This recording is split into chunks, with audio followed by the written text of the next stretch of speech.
નિમિત, સટોરીના આટલા સરસ રિવ્યૂ મળી રહ્યા છે, તો તને કેવું લાગે છે? આટલા સરસ રિવ્યૂ છે, લોકો ઘણા બધા લોકોએ સટોરીના પાત્રો સાથે પોતાની જાતને જોડી પણ શક્યા છે, તો કેવો અનુભવ રહે છે તારો? ઓવરવેલ્મ, મતલબ આ આટલો બધો પ્રેમ મેં ક્યારેય નથી અનુભવ્યો. એન્ડ હું બહુ પ્રામાણિકતાથી તને કહું કે મારા 19 પુસ્તકોમાં જેટલો પ્રેમ મને નથી મળ્યો એનાથી બમણો 3 ગણો પ્રેમ મને સટોરીમાં મળી રહ્યો છે. લોકો સટોરીના પાત્રો સાથે પોતાની જાતને રિલેટ કરી રહ્યા છે, એ કથા સાથે રિલેટ થઈ રહ્યા છે, કારણ કે એમને આ પોતીકી કથા લાગે છે. અને મેં તો એની પ્રસ્તાવનામાં પણ લખ્યું છે કે આ પુસ્તક લખવાનું કારણ એક વ્યક્તિગત સ્વાર્થ છે. આજથી 5 વર્ષ, 10 વર્ષ, 15 વર્ષ પછી કેટલીક બાબતો હું મારી દીકરીને ન કહી શકું, અને હું એવું ઈચ્છું કે મારી ગેરહાજરીમાં પણ એને બધા તો નહીં પણ ઘણા બધા સવાલોના જવાબો મળી જાય, એ હેતુથી આ કથાની રચના કરવામાં આવેલી. અને એટલે આ કથા એટલી બધી મારા હૃદયની નજીક છે, કારણ કે આ આપણા બધાની કથા છે, આપણા બધાની વાર્તા છે. અને એટલે satori is such a, I would say it's a phenomena. આ એક ઘટના છે સટોરી. અને કેટલા બધા લોકોના મેસેજીસ, મેલ્સ મને મળી રહ્યા છે સટોરી વાંચીને. એ લોકો તો રડી રહ્યા છે, પણ એમના મેલ્સ અને મેસેજીસ વાંચીને મને પણ રડવું આવી રહ્યું છે કે કોઈ એક કથા આટલી બધી અસર કઈ રીતે ઉપજાવી શકે. કારણ કે બેઝિકલી અલ્ટિમેટલી આ ઉદાસીની કથા છે, વિષાદની કથા છે. પણ મને એવું લાગે છે કે આ વિષાદની કથા કહેવામાં મેં થોડું મોડું કરી દીધું. પણ મોડું તો મોડું, આ કથા મારા દ્વારા આવી એ વાતનો મને આનંદ છે. હું એવું બિલકુલ દાવો નથી કરતો કે આ કથા મેં લખી છે, પણ આ કથા લખવા માટે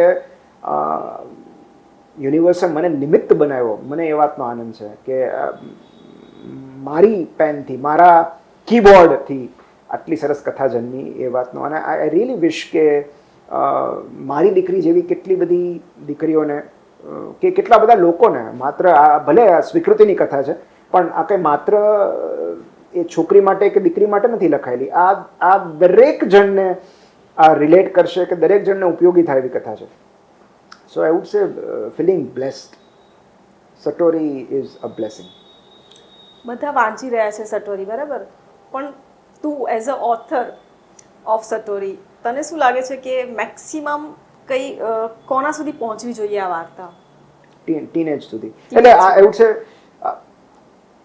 માતા પિતા અને સંતાનો, માતા પિતાએ પણ વાંચવી જોઈએ. એમને પણ ખબર પડવું જોઈએ કે પેરેન્ટિંગ કેવા પ્રકારનું હોવું જોઈએ અને પેરેન્ટિંગની અસરો બાળકો પર કેવી થાય. આઈ થિંક ચાઇલ્ડહુડ ટ્રોમા વિશે ઘણી બધી વાતો કરી છે સટોરીમાં.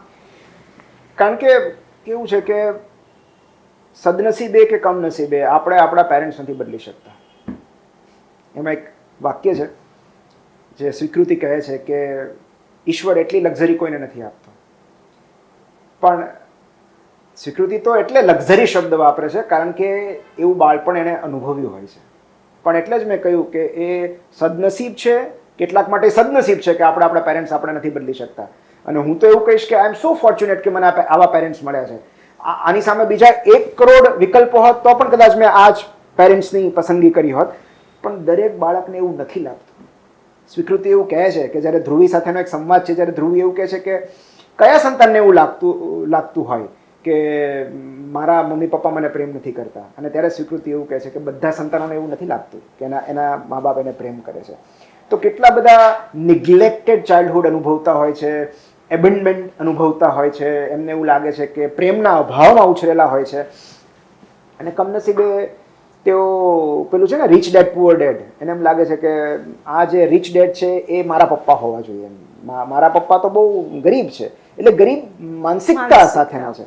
તો એવી જ રીતે એવું છે કે જે પ્રેમાળ પિતા કે એના પિતા કેટલા બધા, ધ્રુવીના પિતા કેટલા બધા પ્રેમાળ છે. તો મને એમ થાય કે મારા પપ્પા એવા હોવા જોઈએ. અને કેટલા બધા સંતાનોને એવું લાગે છે કે કાશ ફલાણાના પપ્પા છે ને એવા પપ્પા મારા હોત.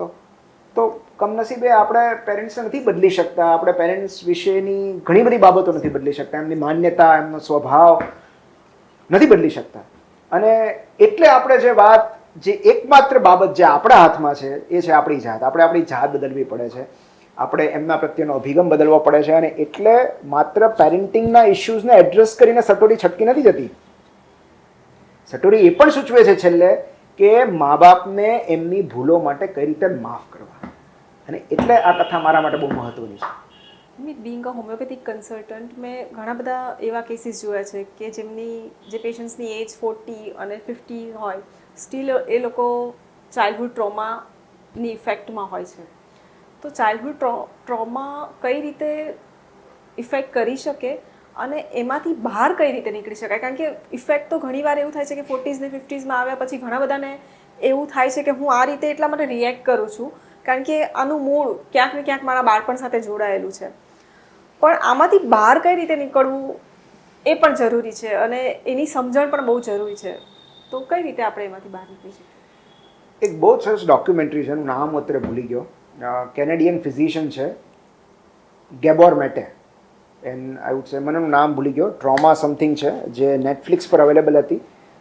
હવે કદાચ એ લોકોએ ત્યાંથી રિમૂવ કરી છે અને બીજા કોઈ પ્લેટફોર્મ પર મૂકી છે. પણ તમે ગેબોર મેટે કેનેડિયન ફિઝિશિયન સર્ચ કરશો તો એમણે પોતાનું આખું જીવન ચાઇલ્ડહુડ ટ્રોમા એન્ડ એડલ્ટહુડ પ્રોબ્લેમ્સ પર આખું જીવન એમણે વિતાવી દીધું છે. સો એમાં એ ડોક્યુમેન્ટરીમાં એક એ જે પેશન્ટ હોય છે એને પૂછે છે કે તમે શું અનુભવ્યું, ને એ પોતાની આખી વાર્તા કહેતી હોય છે કે મારા પિતા મને મારતા અને આટલા બધા એમના વચ્ચે ઝઘડા થતા મારા પેરેન્ટ્સ વચ્ચે. અને જ્યારે મારા મમ્મી ન હોય ત્યારે મારા પપ્પા મારી સાથે દુર્વ્યવહાર કરતા. અને ત્યારે ગેબોર મેટે એમને પૂછે છે કે આ વાત તમે કોને કરી? એટલે એને કહ્યું કે કોઈને નહીં. અને ત્યારે ગેબોર મેટે કહે છે કે તમારા પિતાએ જે તમારા પર કર્યું એ ટ્રોમા નથી. ટ્રોમા એ છે કે તમે અત્યાર સુધી કોઈને વાત નથી કરી. સો એમની ટ્રોમાની ડેફિનેશન અદ્ભુત છે કે trauma is not what happens to you, trauma is how you respond to that event. તો તમારી સાથે જે થાય છે એ આઘાત નથી, એનો તમે કઈ રીતે એને રિએક્ટ કરો છો એ આઘાત છે.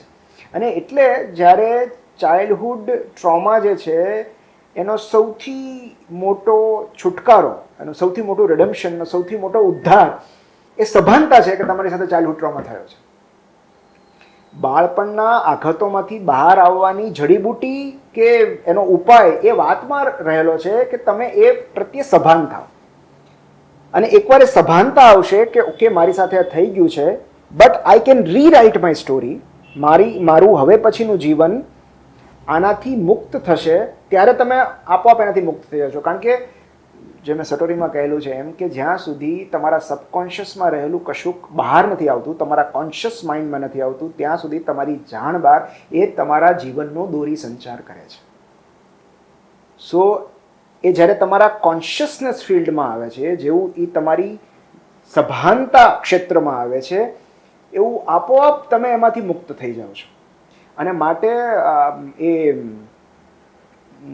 કોઈ પણ સાયકો એનાલિસિસ હોય, એ સિગમન્ડ ફ્રોઇડ હોય કે બીજું કોઈ સાયકો એનાલિસ્ટ થેરાપી હોય, પહેલો પ્રશ્ન એ લોકો એ પૂછતા હોય છે કે તમારા બાળપણમાં એવું તો શું બનેલું કે જે તમને ડિસ્ટર્બ કરે છે? ઓર તમે ઘણીવાર એવું હોય કે તમને યાદ પણ ના આવતું હોય, અમુક એવી દુર્ઘટનાઓ જે તમને યાદ પણ ન હોય, તમારા સબકોન્શિયસમાં હોય અને એ અનકોન્શિયસલી કે સબકોન્શિયસલી તમારા અત્યારના નિર્ણયોને પ્રભાવિત કરતું હોય. તો એનું બહાર આવવું બહુ જરૂરી છે. અને એ તો કાઉન્સેલિંગ ને થેરાપિસ્ટ પાસે જવું ને એ બધું તો વેસ્ટર્ન વર્લ્ડનો કોન્સેપ્ટ છે. આપણી પાસે તો આપણા ઘરમાં જ હોય છે આપણા કાઉન્સેલર, આપણા મમ્મી કે પપ્પા કે આપણા મિત્ર કે ભાઈ કે બહેન કે એવી કોઈ વ્યક્તિ જેને આપણને જેનામાં વિશ્વાસ હોય, કે જેને આપણે આપણી સ્ટોરી કહી શકીએ. સો વાર્તા કહેવી, પોતાની વાર્તા કહેવી એ ચાઇલ્ડહુડ ટ્રોમામાંથી બહાર આવવાનો શ્રેષ્ઠ રસ્તો છે. You start telling your stories. અને તમને કોઈ કાન ન મળે તો તમે એક ડાયરીમાં લખો, કોઈ પુસ્તકમાં લખો. એના પર જ આવવાની હતી કે ઘણીવાર તમને એવું લાગે કે તમે જે કીધું કે ઘરના લોકોને કહો, પણ ઘણા લોકોને એવી બીક લાગતી હોય છે કે ઘરના લોકોને કહેશું ને કોઈ જજ નહીં કરે ને મને. હા ફાઇન, તો તમે તમારા મિત્રને કહી શકો. મિત્રને પણ ન કહેવું હોય તો તમે કોઈ થેરાપિસ્ટ પાસે જઈ શકો, કોઈ કાઉન્સેલરને, કોઈ ન્યુટ્રલ વ્યક્તિ, કોઈ સાવ રેન્ડમ પાસરબાઈને, કોઈ અજાણ્યા વ્યક્તિને કહીને ગલ્લા પર બેસીને તમારી વાત, ઇટ વિલ હીલ યુ. એટલે તમને એવું લાગે છે કે જો એક વખત એ વસ્તુ કોઈને કહેવાશે તો એ વસ્તુનું હિલિંગની શરૂઆત તો એટલીસ્ટ થશે. બિલકુલ બિલકુલ. તમે કથા કહેવાથી કથા નથી બદલાતી, કથાકાર બદલાય છે. સો જેમ જેમ તમે તમારી કથા કહેતા જાઓ છો, તમારી અંદર રહેલો એક ખૂણો ધીમે ધીમે સાજો થતો જાય છે, હીલ થતો જાય છે. દેટ્સ વાય આપણી સાથે અત્યાર સુધી જે બન્યું છે એ બધું જ કહેવું જરૂરી છે. અને ખાસ કરીને એવી બાબતો જેણે આપણને દુઃખી કર્યા છે, એ ચાઇલ્ડહુડ ટ્રોમા હોય, લવ ફેલિયર હોય, રિજેક્શન હોય, કંઈ પણ હોય. Start telling your stories. અને એની માટે તમને કોઈના પર ભરોસો ન હોય, you can take a diary. તમે એક કાગળ ને પેન લઈને લખવા માંડો કે જે તમને ડિસ્ટર્બ કરે છે. એનાથી ત્વરિત મુક્તિ તમને બીજા એકેયમાંથી નહીં મળે. એક્ઝેક્ટલી. અને એમાં પણ મેં એક વસ્તુનો અનુભવ કર્યો છે કે જો આપણે લખવાનું શરૂ કરીએ ને તો સેમ ઘટના સેમ છે, પણ જો એ જ ઘટના પ્રત્યે તમે આજે એના વિશે લખશો તો એ અલગ હશે. પછી જેમ જેમ તમે બીજી વખત સેમ વસ્તુ લખશો અથવા તો એ વ્યક્તિનો વિચાર કરીને કે એ ઘટનાનો વિચાર કરીને, તો ગ્રેજ્યુઅલી તમારી જે ઇન્ટેન્સિટી છે એમાં એ વ્યક્તિ પ્રત્યેની નકારાત્મકતા ઘટતી જાય છે અને તમારા પ્રત્યેની સકારાત્મકતા ધીરે ધીરે વધતી જાય છે. તો હું તો એમ કહીશ કે આઈ થિંક એવરી ડે અથવા જ્યાં સુધી તમે હીલ ના થાઓ ત્યાં સુધી, તમે કોઈને જ્યાં સુધી માફ ન કરી શકો ત્યાં સુધી કીપ રાઇટિંગ. જો એટલે અગેન સટોરીનો ડાયલોગ છે કે હું મારી બુકને પ્રમોટ કરું છું. એક્ઝેક્ટલી. કે તમારી કથા કહેતી વખતે જ્યારે તમારી આંખમાં આંસુ નથી આવતા ત્યારે તમે કથાની અસરમાંથી મુક્ત થઈ ચૂક્યા હો છો. Very true. જ્યારે તમે બિલકુલ ઇમોશનલ થયા વગર તમારી સ્ટોરી કહી શકો, that is the time, that is the point કે જ્યાં તમે એમાંથી કમ્પ્લીટલી હીલ થઈ ચૂક્યા છો. કારણ કે જ્યારે કોઈ ઘટનામાંથી એનું ઇમોશનલ તત્વ કાઢી લેવામાં આવે ત્યારે જે બાકી બચે છે એને વિઝડમ કહેવાય છે. આ બધા પાઠ બહુ જરૂરી છે. Love is the biggest educator. Valentine ગયું તો પ્રેમ શું છે? તો પ્રેમ શ્રેષ્ઠ શિક્ષક છે. Love is the biggest educator. કારણ કે એ તમને કંઈક ને કંઈક શીખવવા આવે છે. કાં તો કોઈક સાથે રહીને શીખવે છે, કાં સાથ છોડીને શીખવે છે, કાં કોઈ હાથ પકડીને શીખવે છે તો હાથ છોડી દઈને શીખવે છે. પણ અલ્ટિમેટલી આ પાઠ, આ પીડા, આ પ્રતીતિ, આ પ્રજ્ઞા, આ બધું પ્રેમમાંથી જ મળે છે. સો આ જે શીખવા મળે છે આ બધા લાઈફ લેસન્સ છે. And that is the reason કે આ બધું જાણવું બહુ મહત્વનું છે. હા, ત્યારે બહુ દુઃખ લાગે છે આપણને એવું થાય છે કે જીવવાનું મન નથી, જીવવામાંથી મન ઉડી જાય છે. પણ જ્યારે આજથી વર્ષ, 2 વર્ષ, 3 વર્ષ પછી એમાં રહેલું ભાવનાત્મક તત્વ ઓગળતું જાય છે, ઇમોશનલ ચાર્જ એનો ઓછો થઈ જાય છે, ત્યારે બાકી જે બચે છે એ પ્રજ્ઞા અને પરિપક્વતા છે. That is wisdom.